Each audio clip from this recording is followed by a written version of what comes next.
रोजा भी रख लिया, गालियां भी दे रहे हैं, रोजा भी रख लिया, गीबत भी कर रहे हैं, रोजा भी रख लिया, चुगलखोरी भी कर रहे हैं, रोजा भी रख लिया और दूसरों को निहार भी रहे हैं। मेरे दोस्तों, हर रोजा रखने वाला सच्चा नहीं होता, और माफ करना बुरी तो लगेगी आपको, हर नमाज पढ़ने वाला सच्चा नहीं होता। और अगर आपको तारीखी मिसाल लेना है तो करबला की तारीख पढ़ने प्यारे। करबला के मैदान में जो यजीदी फौज के अंदर थे वो भी नमाज पढ़ने वाले थे, और जो हुसैन पाक के खेमे में थे वो भी नमाज पढ़ने वाले थे। नमाजी इधर भी थे, नमाजी उधर भी थे। यजीदी फौज के अंदर जितने भी नमाजी थे वो सब जालिम नमाजी थे, झूठे नमाजी थे। और हुसैन पाक के खेमे के अंदर जितने नमाजी थे वो सब के सब सब्र करने वाले सच्चे नमाजी। सुभान अल्लाह, सुभान अल्लाह। नारे तकबीर, नारे रिसालत, मसलके आला हजरत, जश्न गौसुल वरा, नारे तकबीर, नारे रिसालत। तो हर नमाजी सच्चा नहीं होता। अल्लाह ने फरमा दिया वकूनू, समझो है, वकूनू मअस साबिकीन, तुम सच्चों के साथ हो जाओ। है परवरदिगारे आलम सच्चे हैं कौन? सवाल करिए, ज़ालिम अदब तय करके कुरान के सामने सवाल करिए। वकूनू मअस साबिकीन, सच्चों के साथ हो जाओ। आप सवाल करो सच्चे हैं कौन? तो कुरान आपकी रहनुमाई फरमाएगा अनअमता अलैहिम। बोलो जरा, सच्चे वो हैं जिन पर अल्लाह का इनाम हो गया। अब फिर एक जहन में सवाल उभरेगा, अल्लाह का इनाम किन पर हुआ, उनकी पहचान क्या है? तो कुरान तुम्हारी रहनुमाई फरमाएगा अनअमल्लाहु अलैहिम मिनन नबिय्यीन, अल्लाह का इनाम सारे नबियों पर हो गया। बस सिद्दीकीन, अल्लाह का इनाम सारे सिद्दीकीन पर हो गया। बस शुहदा, अल्लाह का इनाम तमाम शुहदा पर हो गया। बस सालिहीन, अल्लाह का इनाम तमाम औलिया पर हो गया। अब तुम अपनी जबान में कहते चले जाओ, दिल्ली में जो निजामुद्दीन औलिया है वो अल्लाह के सच्चे बंदे हैं। महरूमी में जो ख्वाजा कुतुबुद्दीन है वो अल्लाह के सच्चे बंदे हैं।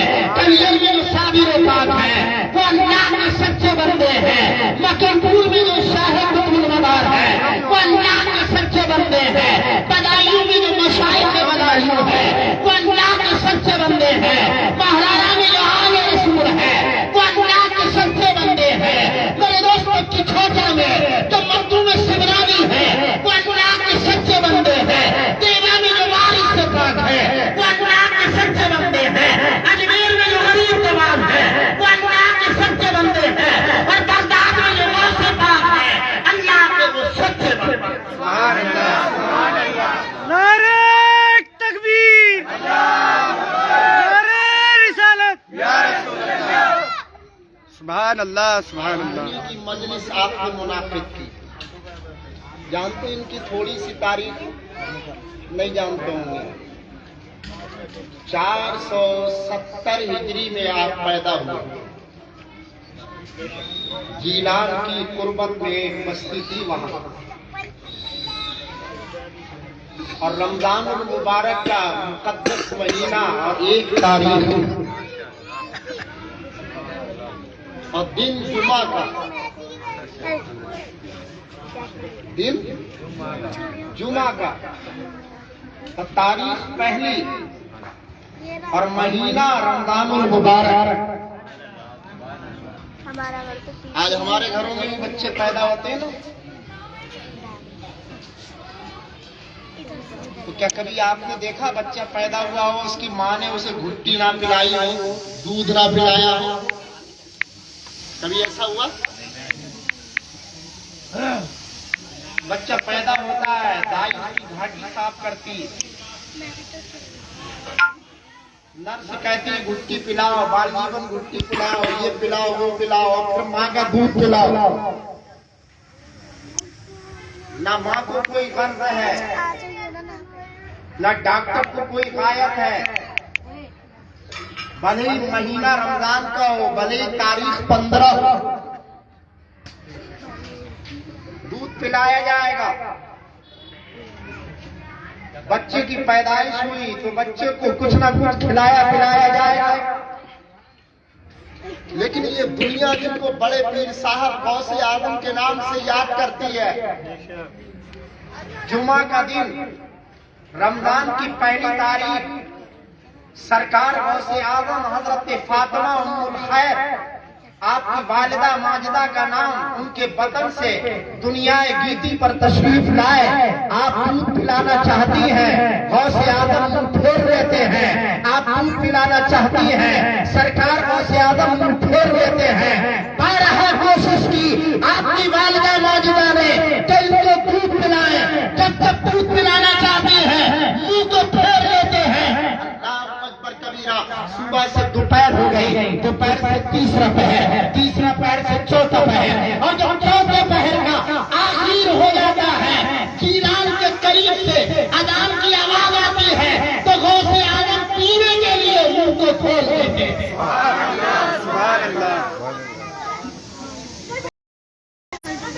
अजान होते ही रमजान में शाम की मगरिब की अजान होती तो क्या होता है? बोलो भाई अफ्तार होता नहीं होता? अफ्तारी तो होता, सब खाते पीते। जिसने रोजा रखा वो भी खा रहा, जिसने नहीं रखा वो भी खा रहा, वो भी खा रहा। एक साथ रोजा रखते नहीं थे और शायरी कभी छोड़ते नहीं, समझे साहब? रोजा कभी रखते नहीं थे और शायरी कभी छोड़ते नहीं थे। तो लोगों ने पकड़ लिया कि क्या करते हैं आप, शहरी में बराबर उठते हैं, तान के खाते, रोजा रखते नहीं। बोले शहरी करना सुन्नत है, रोजा रख नहीं मिला तो क्या हुआ, सुन्नत ही छोड़। खाने के लिए सुन्नत है और तकलीफ बर्दाश्त करने के लिए। हजरात मोहतरम, तो शायरी के बाद वक्त गुजरता रहता है और जब गुरूब आफ्ताब होता है तब अफ्तार होती है। सरकार गौसे आजम रज़ियल्लाहु ताला अन्हु दिन भर भूखे रहते, दिन भर प्यासे रहते। अभी पैदा हुए हैं, अभी आपको कुछ पीना चाहिए था, कम से कम पानी ही पी लेते। आपको पानी पिया नहीं, कम से कम दूध पी लेते। आपने दूध पिया नहीं, लेकिन जब अफ्तार का वक्त होता है तो गौसे आजम एड़ी रगड़ते हैं अपनी माँ की गोद में।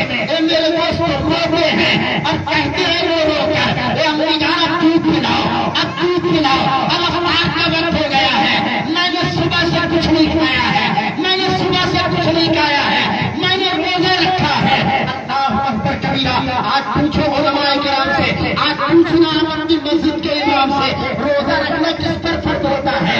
क्या दूसरे बच्चे पर रोजा रखना फर्ज है? क्या एक दिन के बच्चे पर रोजा रखना फर्ज है? तो कहेंगे नहीं नहीं, एक दिन के बच्चे पर रोजा रखना फर्ज नहीं है। अच्छा, एक हफ्ते के बच्चे पर रोजा रखना फर्ज है? क्या नहीं नहीं, एक हफ्ते के बच्चे पर रोजा रखना फर्ज नहीं है। अच्छा, एक महीने के बच्चे पर रोजा रखना फर्ज है? क्या नहीं नहीं, एक महीने के बच्चे पर रोजा रखना फर्ज नहीं है। अच्छा, एक साल के बच्चे पर रोजा रखना फर्ज है? क्या नहीं नहीं, एक साल के बच्चे पर भी रोजा रखना फर्ज नहीं है। 10 साल के बच्चे पर रोजा रखना फर्ज है? नहीं, 10 साल के बच्चे पर भी रोजा फर्ज नहीं होता है। हाँ, आदत बनाई जाती है, आदत के तौर पे उसमें मेरे दोस्तों जब रोजा रखाया जाता है जब तो उसमें ताकत आती है। वो ताकत चाहे 9 वर्ष में आ जाए, वो ताकत चाहे 8 वर्ष में आ जाए, वो ताकत चाहे 7 वर्ष में आ जाए। आदत बनाने के लिए बच्चे का रोजा रखाया जाता है, फर्ज की अदायगी के लिए बच्चे का रोजा नहीं रखाया जाता है। क्यों? बच्चों पर रोजा रखना फर्ज नहीं है। जब तक के 15 वर्ष का न हो जाए, जब तक की उम्र 15 वर्ष का न पहुंच जाए, तब तक रोजा रखना फर्ज नहीं है। मेरे गौसे आजम, आपको तो पैदा हुए अभी 15 दिन भी नहीं हुए हैं और आप रोजा रख रहे हो, आप पर तो रोजा रखना फर्ज नहीं है। सरकार ये शरीयत की इतनी बड़ी फर्माबरदारी, रसूल पाक के दीन पर इतनी कोशिश के साथ में आप अमल कर रहे हो। इसकी वजह क्या है? दुनिया के बच्चे तो 15 साल में शरीयत पर चला करते हैं और आप 15 मिनट के बाद ही शरीयत पर अमल कर रहे हो, शरीयत पर अमल कर रहे हो। तो गौसे आजम मेरे दोस्तों रोजा रख के बता रहे हैं, देखो वो दुनिया के बच्चे हैं जो अपनी आदत पे पैदा होते हैं और 15 साल का जमाना गुजारने के बाद शरीयत पर अमल करते हैं। ये अब्दुल कादिर जिलानी है जो आदत पे पैदा नहीं होता बल्कि शरीयत पर पैदा हो रहा है, और जब पानी होगा तो अल्लाह की मशीयत पर अमल।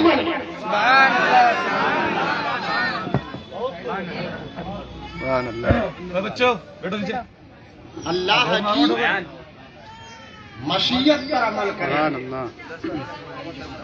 सरकार गौसे आजम बचपने में शरीयत पर अमल कर रहा है, और बचपना भी कितना मोतबर। देखो माँ का कितना बड़ा हक है औलाद का। हाँ? माँ के कुछ हक ऐसे हैं कि अगर औलाद उनको अदा करना चाहे तो अदा नहीं कर सकते। उन्हीं में 3 हक मैं आपको गिनाता हूं। सबसे पहला हक माँ का कि उसने आपको अपने पेट में 9 महीने तक रखा, है ना? 9 माह तक 2 किलो का वजन, 2.5 किलो का वजन पेट में। आज जो औलाद अपनी माँ का दिल दुखाती है, अगर इसके पेट में 2.5 किलो का पत्थर बांध दिया जाए, जड़ दिया जाए और कहा जाए कि बस 7 दिन बर्दाश्त कर ले, बोलो 2.5 किलो का पत्थर पेट पे क्या 7 दिन बर्दाश्त कर लेगा? नहीं कर सकता। माँ ने 9 माह तक तुमको अपने पेट के अंदर रखा, तुम्हारा वजन बर्दाश्त किया और तुम्हारा ख्याल भी रखा। वो लेटी तो बड़ी एहतियात से, उसने खाया तो बड़ी एहतियात से, उसने वो खाया डॉक्टर के मशवरे से जो बच्चे को नुकसान ना देता हो, उसने वो पिया जो बच्चे को मुज़र साबित ना होता हो। हज़रात मोहतरम 9 माह तक अपनी गोद के अंदर रखा। पहला ऐसा कोई एहसान कर सकता? नहीं कर सकता। दूसरा एहसान, पैदाइश के वक्त के दर्द को उसने सहा। जब इंसान की पैदाइश होती है तो जो औरत बच्चे को जन्मती है, उस वक्त वो औरत मौत और जिंदगी की मंजिलों को तय करती है। जिंदगी और मौत के बीच में रहती है। एक सहाबी रसूल आका की बारगाह में हाजिर हुए। तवज्जो है कि मेरे आका, मैंने अपनी माँ को अपने कांधे पर बिठाकर 7 मरतबा काबे का तवाफ कराया। तवज्जो रखियो, ये मेरे आका, मैंने अपने कांधे पर बिठाकर अपनी माँ को 7 मरतबा काबे का तवाफ कराया। क्या मैंने अपनी माँ का हक अदा कर दिया? मेरे आका मुस्कुराए, फरमाए, सहाबी सुन, जब तेरी माँ ने तुझे जना था और जन्मते वक्त जो उसे दर्द से हुए थे, उन दर्द से हमें जितने भी दर्द उठे थे, उन दर्दों में से एक दर्द का भी हक अदा ना हुआ। एक दर्द का भी। आजकल अगर बेटा साल भर में 1000 रुपया रख दे माँ के हाथ पे, समझे साहब, तो समझ रहा है मैंने हक अदा कर दिया। तो दूसरा एहसान माँ का कि उसने तुम्हें जना, इस तकलीफ को बर्दाश्त किया। तवज्जो रखिए आप। तीसरा एहसान माँ का ये कि तुम्हारी पैदाइश के बाद तुम्हें 2 बरस तक दूध की शक्ल में अपना खूने जिगर पिलाया। ये जो दूध पीता है ना बच्चा, ये दूध नहीं बल्कि माँ के जिगर का खून है। हजरात मोहतरम, कोई औलाद चाहे कि मैं अपनी माँ का हक अदा करूं, नहीं कर सकता। इसलिए मैं कहता हूं प्यारे, दुनिया की तरफ बाद में देखना, अपनी माँ का आंचल पहले देख लेना। दुनिया के कपड़े लिबास बाद में देखना, अपनी माँ का लिबास पहले देख लेना। दुनिया की सेहत बाद में देखना, अपनी माँ की सेहत पहले देख लेना। दुनिया के मेरे दोस्तों नजराने हरगाने बाद में देखना, अपनी माँ की राहत और उसका आराम पहले देख लेना। दुनिया अगर राजी हो जाए तो कोई बड़ी बात नहीं है, अगर माँ नाराज है, अपने वक्त का कोई कितना ही बड़ा आलिम क्यों ना हो, अपने वक्त का कोई कितना ही बड़ा हाफिज क्यों ना हो, अपने वक्त का कोई कितना बड़ा कारी क्यों ना हो, अपने वक्त का कोई कितना ही बड़ा इमाम क्यों ना हो, अगर माँ नाराज है तो जन्नत में जाने की तो बड़ी बात है, जन्नत की खुशबू तक नहीं पाएगा, जन्नत की खुशबू नहीं पाएगा। लेकिन अगर माँ राजी हो गई है, तू आलिम ना सही, तू हाफिज ना सही, तू कारी ना सही, तू मुहद्दिस ना सही, तू मुहक्किक ना सही, अगर माँ तुझसे राजी हो तो इंशाअल्लाह क़यामत के रोज़ जब तेरी माँ जन्नत में जाएगी तो ये तन्हा नहीं आएगी, बल्कि तेरा हाथ थाम के तुझे जन्नत में। सुभान अल्लाह, सुभान अल्लाह। माँ अगर राजी, माँ का बड़ा इंसान। सरकार के पाक रज़ियल्लाहु ताला अन्हु 5 बरस की उम्र पाक। कितनी बरस की? हमारे नबी ने फरमाया 14.5 बरस पेश किया। बोला है ना, चुप हो जा। अल जन्नतु तहता अक़दामिल उम्महात, जन्नत तुम्हारी माओ के कदमों में रखी है। जरा जोर से बोलो सुभान अल्लाह। जन्नत तुम्हारी माओ के कदमों में रखी है। एक सहाबी रसूल, बस एक बात और कह दूं फिर आगे बात बढ़ाता। दिल लग रहा है आपका? एक सहाबी रसूल आका की बारगाह में आ गए, मेरे आका मैं हिलाक हो गया, बर्बाद हो गया। आका फरमाते हैं साहबी क्या हुआ? अर्ज करते हैं मेरे आका मेरी एक तमन्ना थी और मैंने ये मिन्नत मान ली थी अल्लाह अल्लाह कि अगर मेरी ये तमन्ना पूरी होगी तो मिन्नत मेरी ये रहेगी कि मैं अपनी जिंदगी में जन्नत का दरवाजा चूमूंगा। अपनी जिंदगी में जन्नत का दरवाजा चूमूंगा। मिन्नत मान ली सरकार, मिन्नत तो मान ली, लेकिन बाद में मुझे बड़ा पछतावा हुआ। जन्नत का दरवाजा चूमना कोई मामूली बात नहीं। बोलो भाई, जन्नत का दरवाजा आदमी कब चूमेगा? जब जन्नत में जाए। जन्नत में जाने के लिए मैदान हश्र का बपा होना जरूरी। मैदान हश्र बपा होने के लिए कयामत का आना जरूरी। कयामत आने के लिए मेरे दोस्तों कब्र से उठना जरूरी। और कब्र से उठने के लिए हमें कब्र के अंदर जाना जरूरी। और कब्र के अंदर जाने से पहले हमें मरना जरूरी। मौत का आना जरूरी। अभी मौत आई नहीं, अभी मौत का जाम पिया नहीं, अभी मौत का मजा चखा नहीं, अभी अहबाब ने हमें गुसल दिया नहीं, अभी हमें कफन पहनाया नहीं, अभी जनाजे की नमाज हुई नहीं, अभी कब्र में हमें दफन किया नहीं, अभी कयामत आई नहीं, अभी मैदान हश्र में हिसाब हुआ नहीं। जन्नत में कैसे जाए? जन्नत का दरवाजा कैसे ढूंढे? मुश्किल काम था। वो सहाबी थे, वहाबी नहीं थे, जिनका अकीदा ये होगा कि नबी मोहताज है, नबी कुछ नहीं दे सकता, नबी कुछ मदद नहीं कर सकता।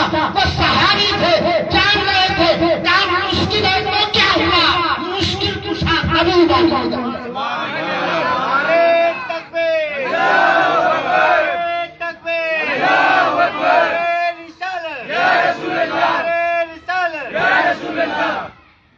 आका अगर आप करम फरमा दे तो बुद्धि सुलझ जाए। सरकार मिन्नत नहीं तोड़ूंगा। अच्छा जन्नत के दरवाजे चूमोगे? जी आका। आका फरमाते घर पर जाओ और माँ के कदम चूम लेना, बाप की पेशानी चूम लेना।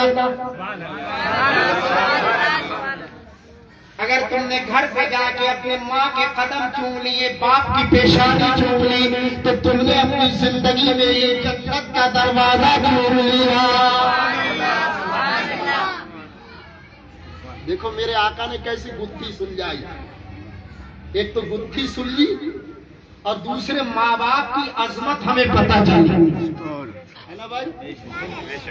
माँ बाप की हमें अजमत पता चली कि बाप अगर हयात है तो इनकी पेशानी चूम ली जाए, माँ अगर हयात है तो इनके कदम चूम लिए जाए। वो सहाबी रसूल जब सुनते हैं तो ज़ारों कतार रोने लगते हैं, इतना रोए कि दाढ़ी तरबतर हो गई आंसुओं से।